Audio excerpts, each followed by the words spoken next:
For over 2,000 years, massive drawings have been etched across the Peruvian desert, so large they can only be seen from the sky. Some people believe these were created by aliens, landing strips for ancient spacecraft that visited Earth thousands of years ago. In 2024, artificial intelligence scanned this landscape and discovered something shocking. 303 brand new geoglyphs that humans never found in 80 years of searching. These weren't built by aliens. They were created by an ancient civilization with no way to see their own work from above. So how did they do it? And what was AI able to see that we couldn't? Let's break down what scientists actually discovered. The Nazca Lines are located in the arid coastal plains of southern Peru, stretching across over 280 square miles of desert between the towns of Nazca and Palpa. These massive geoglyphs were created by the Nazca culture between 500 BC and 500 AD, over 2,000 years ago. Before 2024, archaeologists had documented approximately 430 individual figures through decades of aerial surveys and ground expeditions. Then, in September 2024, a research team from Yamagata University in Japan published a groundbreaking study. They had used artificial intelligence to analyze high-resolution satellite imagery of the Nazca region, and in just 6 months, the AI identified 303 previously unknown geoglyphs. That's more than doubling the known figures in a fraction of the time it took humans to find the original 430. But here's what makes this discovery so significant. These new geoglyphs weren't hidden in remote areas. They were in plain sight, in regions that archaeologists had already surveyed multiple times. The AI saw patterns that human eyes had missed for decades. To understand why the Nazca people created these massive geoglyphs, we need to understand who they were. The Nazca civilization emerged around 100 BC in the river valleys of southern Peru, following the decline of the earlier Paracas culture. At their peak between 1 AD and 500 AD, the Nazca controlled approximately 12,000 square kilometers of coastal desert, supporting an estimated population of 25,000 to 30,000 people across dozens of settlements. Their largest urban center, Cahuachi, was a massive ceremonial complex covering over 370 acres with pyramids, plazas, and temple mounds built from adobe bricks. What made the Nazca truly remarkable was their mastery of desert survival. They engineered sophisticated underground aqueducts called puquios, some still functioning today after 1,500 years, that channeled water from mountain aquifers through subterranean tunnels to irrigate their crops. This allowed them to grow cotton, beans, squash, and even lucuma fruit in one of the driest places on Earth. The Nazca were also master craftspeople. Their polychrome ceramics are considered among the finest in pre-Columbian America, featuring up to 15 different colors and intricate designs of mythological creatures, warriors, and agricultural scenes. Their textiles rivaled those of the Paracas, using complex weaving techniques and natural dyes to create elaborate patterns. But their most ambitious achievement was creating the geoglyphs, massive earth drawings that required extraordinary planning, mathematical precision, and coordinated labor from entire community. So how do we know when these geoglyphs were created? And what exactly did the 2024 AI discovery reveal? Let's examine the archaeological evidence. The Nazca Lines were made using a simple but labor-intensive technique. The Nazca people removed the reddish-brown iron oxide-coated pebbles from the desert surface, exposing the lighter-colored clay and sand beneath. The removed stones were then carefully placed along the edges of the lines, creating borders that are still visible today. Radiocarbon dating of organic materials found at geoglyph sites, including wooden stakes used as markers and pottery fragments left by the workers, confirms these were created between 500 BC and 500 AD, with the majority dating to 200 BC to 500 AD during the classic Nazca period. The lines have survived for over 2,000 years because of unique environmental conditions. The Nazca Desert receives less than 20 millimeters of rainfall per year. There's minimal wind erosion, and the dark desert surface heats the air, creating a protective cushion that prevents significant wind damage. Now, the 2024 Yamagata University study, published in the Proceedings of the National Academy of Sciences, revealed something crucial about the types of geoglyphs. The researchers found that the 303 newly discovered figures fall into two distinct categories. Type A geoglyphs are smaller, averaging 9 meters in length, and depict recognizable figures: humans, decapitated heads, domesticated animals like llamas, birds, cats, snakes, and killer whales. Type B geoglyphs are massive geometric shapes: lines, triangles, trapezoids, some stretching over 100 meters, even up to several kilometers in length. Here's what's fascinating. The AI discovered that Type A figurative designs were typically located on slopes and hillsides, positioned along ancient footpaths where people would have walked. Type B geometric patterns were built on flat desert plains, often near ceremonial centers. This suggests two completely different purposes, and the AI found this pattern because it could analyze thousands of spatial relationships simultaneously, something human researchers doing ground surveys simply couldn't process at that scale. So why did the Nazca create these massive geoglyphs? The first major theory emerged in the 1940s and dominated archaeological thinking for decades: the astronomical calendar hypothesis. This theory was championed by German mathematician and archaeologist Maria Rieke, who dedicated over 50 years of her life to studying the Nazca Lines until her death in 1998.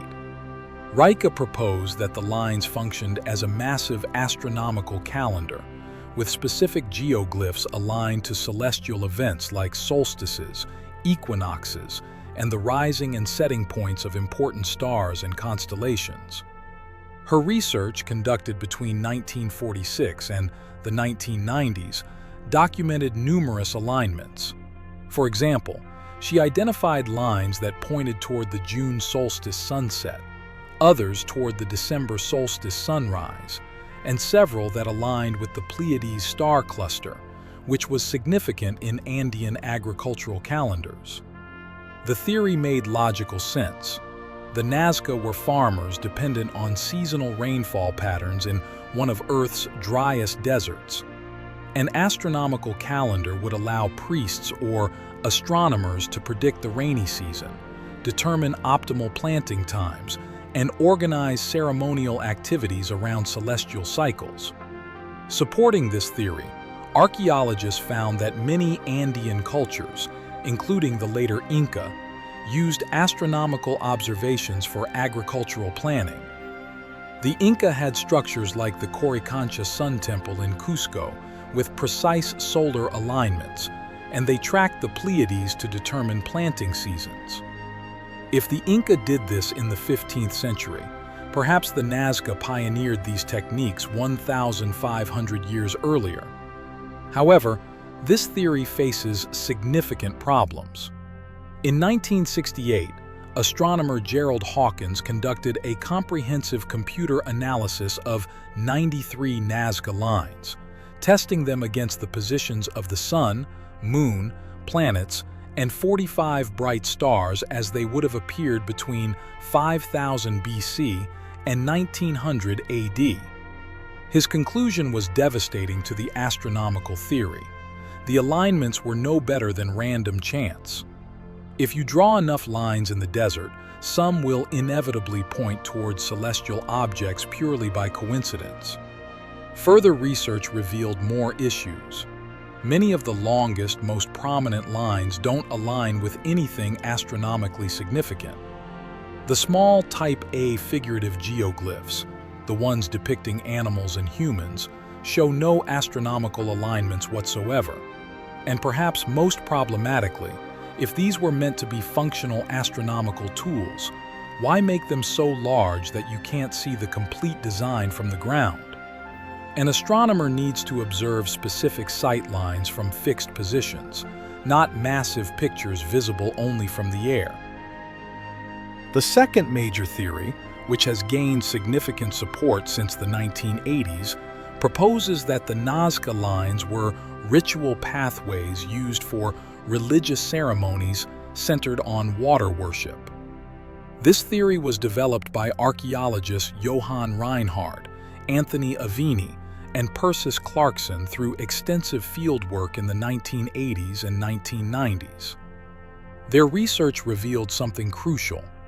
The Nazca lived in one of the most water-stressed environments on Earth, where survival depended entirely on unpredictable seasonal rainfall and underground aquifers.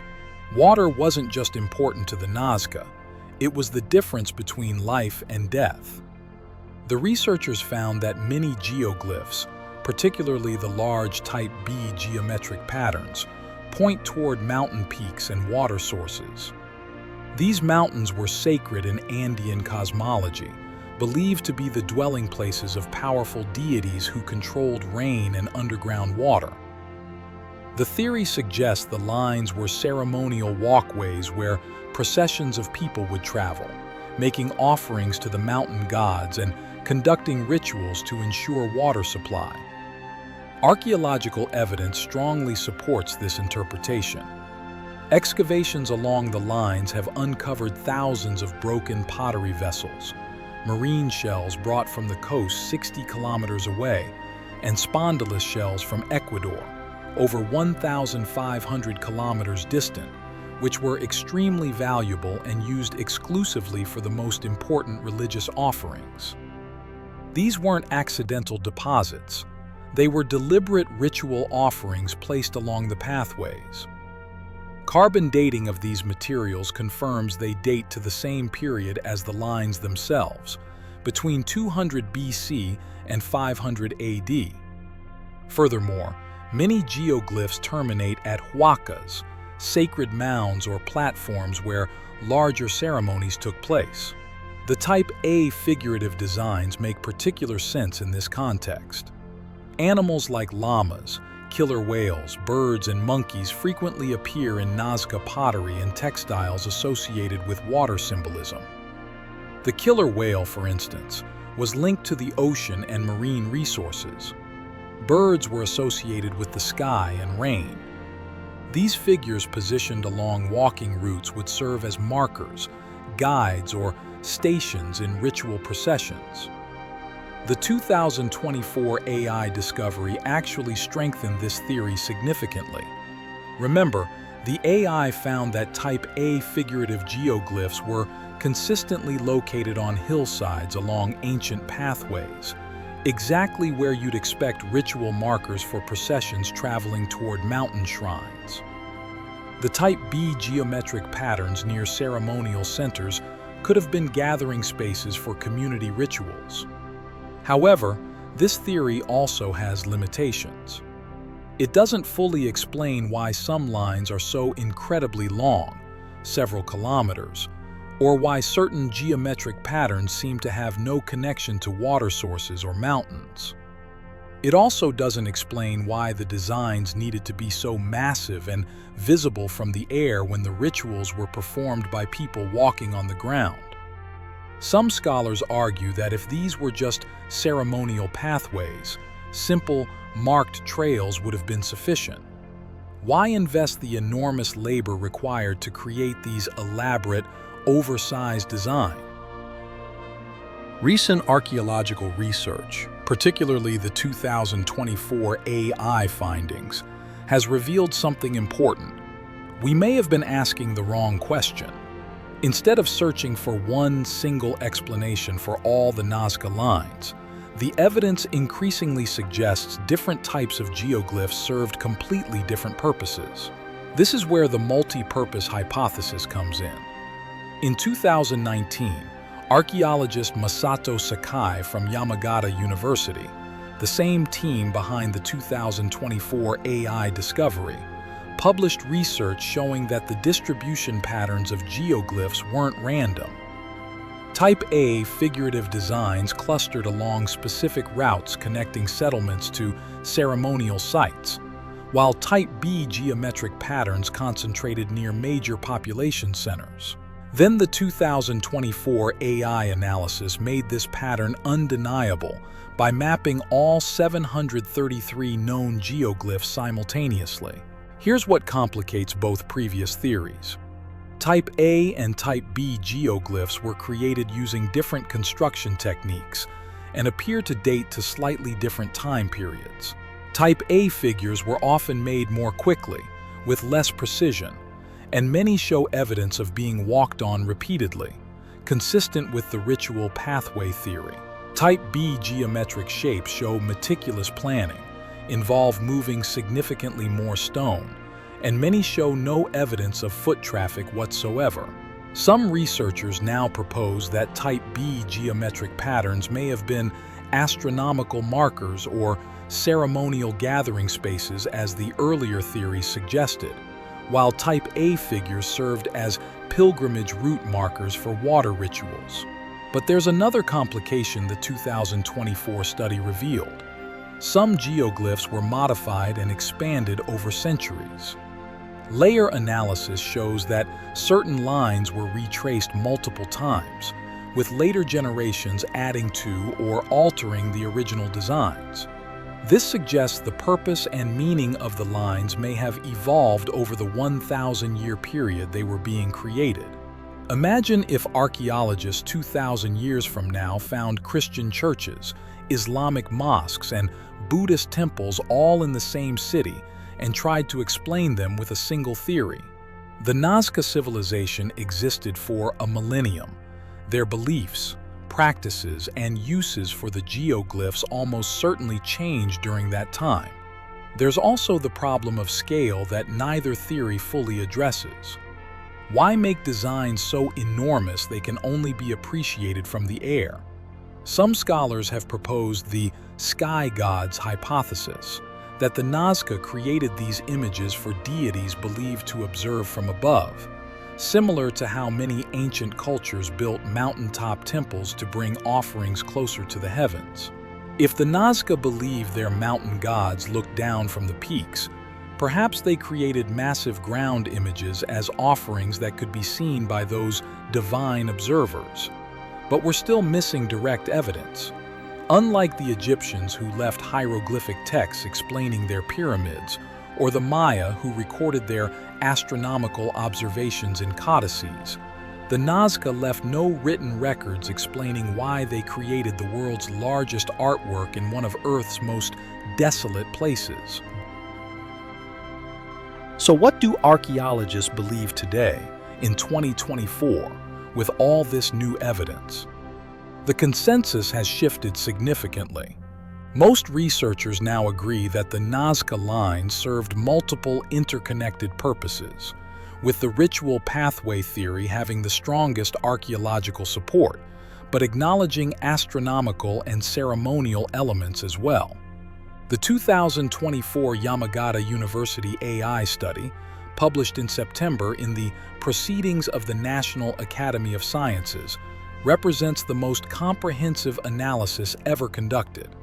Lead researcher Masato Sakai and his team used machine learning algorithms trained on the characteristics of known geoglyphs to scan 629 square kilometers of desert.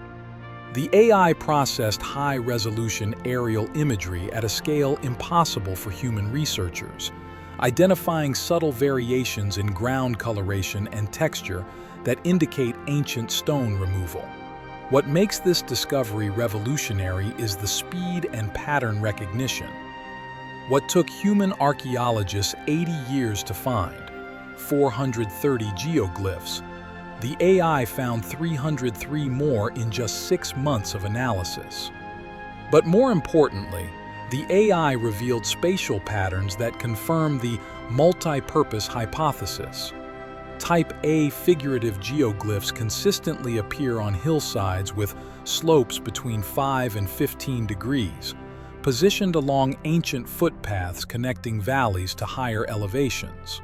These average 9 meters in length and were designed to be visible to people walking the routes. Type B geometric patterns average over 100 meters, appear on flat plains within 2 kilometers of major archaeological sites like Kawachi, and show no evidence of foot traffic. This suggests Type A served as pilgrimage markers, while Type B functioned as ceremonial spaces or astronomical markers. Current excavations are using new technologies that Maria Reich never had access to. Ground-penetrating radar has revealed that some lines continue underground, suggesting they may connect to subterranean water channels, the pukios. This strengthens the water worship theory significantly.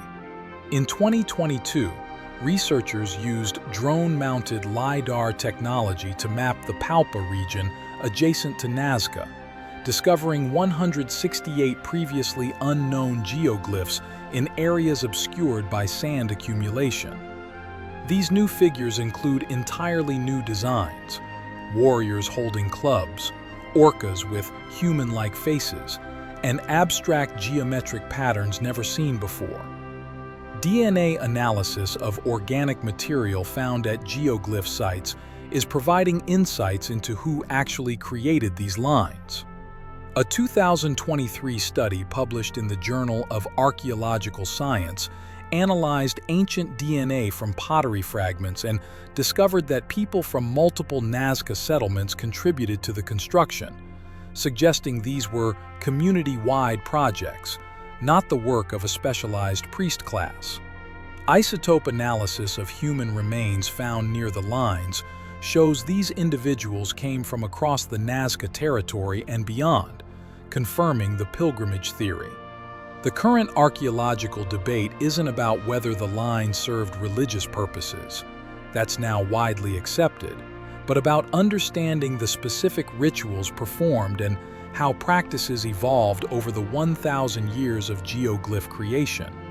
Dr. Johnny Ila, chief archaeologist of the Nazca Lines for the Peruvian Ministry of Culture, stated in 2023 that the evidence overwhelmingly points to the lines being part of a complex religious system centered on water, mountains, and fertility, with different geoglyph types serving different ritual functions within that system.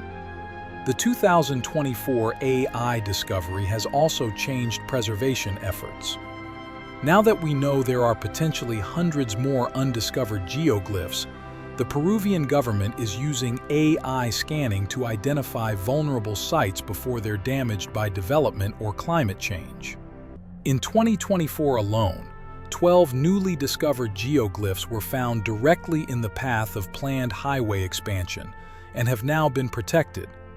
But here's what keeps archaeologists up at night. Climate change is threatening the line's preservation. The Nazca region is experiencing unprecedented rainfall events, and in 2023, flooding damaged 3 geoglyphs that had survived intact for 2,000 years. The same environmental stability that preserved these lines for millennia is disappearing. So here's what we actually know after decades of research and the groundbreaking 2024 AI discovery. The Nazca Lines aren't a single mystery with a single answer. They're a complex religious landscape created over 1,000 years by a civilization fighting for survival in the desert. The evidence strongly supports that most lines served as ritual pathways for water worship ceremonies, with different types serving different functions. Small figurative designs as pilgrimage markers, massive geometric patterns as ceremonial spaces. The astronomical theory, while romantic, lacks statistical support. what remains uncertain. We still don't fully understand why they needed to be so enormous, visible only from above. We don't know the specific prayers, songs, or rituals performed along these paths, and we may never know, because unlike the Egyptians or Maya, the Nazca left no written records. But the 2024 AI discovery proves we're far from finished. If artificial intelligence found 303 new geoglyphs in 6 months, there are likely hundreds more still hidden beneath the desert sand, waiting to be discovered. Each new find brings us closer to understanding a civilization that turned their desperation for water into the world's largest artwork, a 1,000-year prayer etched into the earth itself. So what do you think? Were the Nazca Lines ceremonial pathways, astronomical markers, or offerings to sky gods? Share your theory in the comments below. If you want to explore more ancient mysteries solved by modern technology, subscribe and hit the notification bell. Next week, we're investigating how satellite imagery just revealed a massive lost city buried beneath the Amazon rainforest. Until then, keep questioning what really happened.